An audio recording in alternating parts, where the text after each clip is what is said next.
मैंने सुना है कि नई गाड़ी ली है। इतनी महंगी गाड़ी तूने कैसे ले ली और तेरे पास इतने पैसे कहाँ से आ गए? सच सच बता, चोरी की ली है क्या? चाचू ये आप कैसी बातें कर रहे हैं? कल मैंने अपनी हलाल की कमाई से कार ली है। आपको तो खुश होना चाहिए। मुझे मुबारकबाद देने के बजाय मुझ पे गुस्सा हो रहे हैं और मेरा दिल जला रहे हैं आप।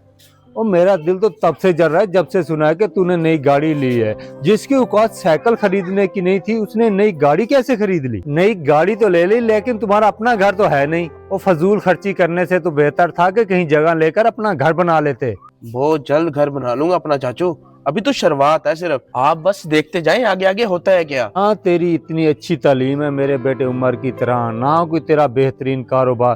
तू तो अनपढ़ गवार है। कोई नाजायज कमाई होगी जो तूने इतनी जल्दी गाड़ी ले ली, वरना हलाल की कमाई से तो इतनी जल्दी गाड़ियां नहीं आती। ओए आगे क्या देखना, मुझे तो अभी से नजर आ रहा है। मुझे तो यकीन है एक न एक दिन तुझे तो पुलिस पकड़ कर ले जाएगी। हमने तुम्हारे पीछे नहीं आना, फिर तेरा बाप ही छुड़वाएगा तुम्हें, समझे तू? बड़ा अफसोस हो रहा है, गैरों की क्या बात करना, अपनों का ही यही हाल है। या अल्लाह, हासदों के हसद से बचा मुझे और मेरे चाचू को हदायत दे और इनके बेटे को कामयाब कर, आमीन। बात सुन असद मेरी, वो चाचा तुम्हारे साथ हसद कर रहा है, तो उससे तो खुश होना चाहिए। उसके भतीजे ने नई गाड़ी ली है, वो खुश होने के बजाय तुम्हें डांट रहा है और तुम भी चुप करके सुनते रहे हो। उस्मान भाई, वो भी मेरे बाप की जगह है। मेरे चाचू हैं, बड़े या कुछ कह देते हो तो मुझे गुस्सा नहीं करना चाहिए उन बातों का। तो वाकई तेरे बाप ने तेरी तरबियत बहुत अच्छी की है। आजकल लोग अपने बाप की नहीं सुनते और तू अपने चाचा की सुन के खामोश हो जाता है। माशाल्लाह, अल्लाह तुझे खुश रखे। और तेरी उम्र के लड़के दिन ब दिन तरक्कियां करते जा रहे हैं और तू घर में बैठा मुफ्त की रोटियां तोड़ रहा है। तेरा ताए का लड़का कितना आगे निकल गया और तू कोई काम न करना, तेरी पढ़ाई का क्या फायदा? तो मेरा तो जी चाहता है तुझे तालीम ना ही दिलवाता। जो खर्चा तेरी तालीम पे किया है ना, वही किसी कारोबार पर लगा देता तो आज एक बिजनेसमैन होता मैं। अब्बा जी, आपको पता तो है आजकल कितना मुश्किल है नौकरियां ढूंढना। अप्लाई तो मैंने हर जगह की हुई है। अब्बा जी, नसीब हर किसी का अपना अपना होता है। नसीब बनाना पड़ता है बेटा, खाली बातों से कुछ भी नहीं होता।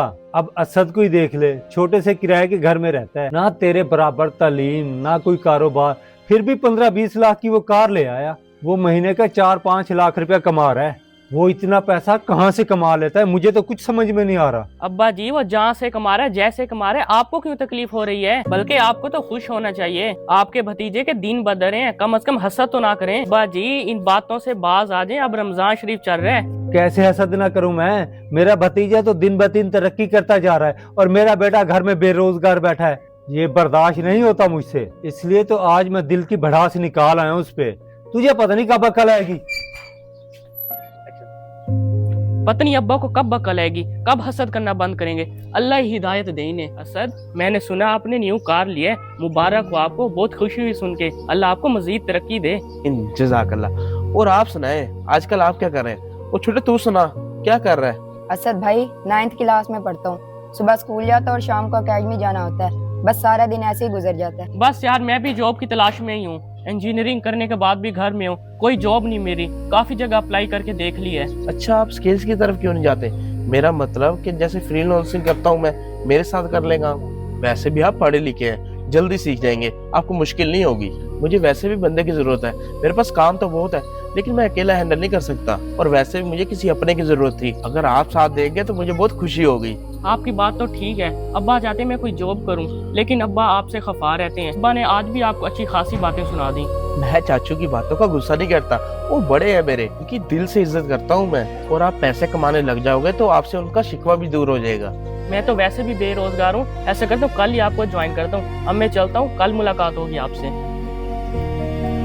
चाचू, आप ही मेरे अब्बू के बड़े भाई हैं, कम से कम आप उन्हें समझाएं। वो बेटा मेरी सुनता कब है? मैं उसका बड़ा भाई तो हूँ, पर वो मुझे बड़ा भाई समझता कब है? वो तो मेरे गले पड़ जाता है। ताए अब्बू, आपको पता तो है, ताए उस्मान के बेटे असद ने न्यू कार लिया है और वो उसके पीछे भी पड़ गए हसद करने।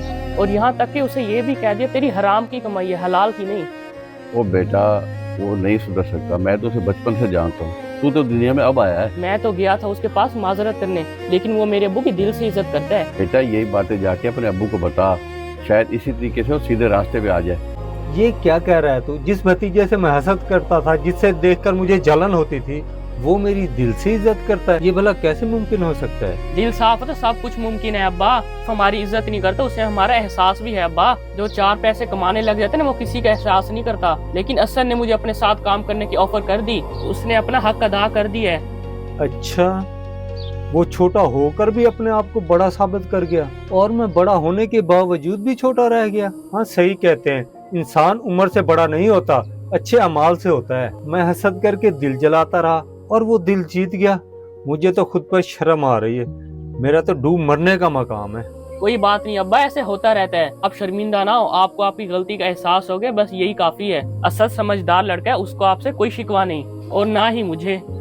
अल्लाह पाक तुम दोनों को खूब इज्जत और तरक्की दे और मुझे माफ कर दे।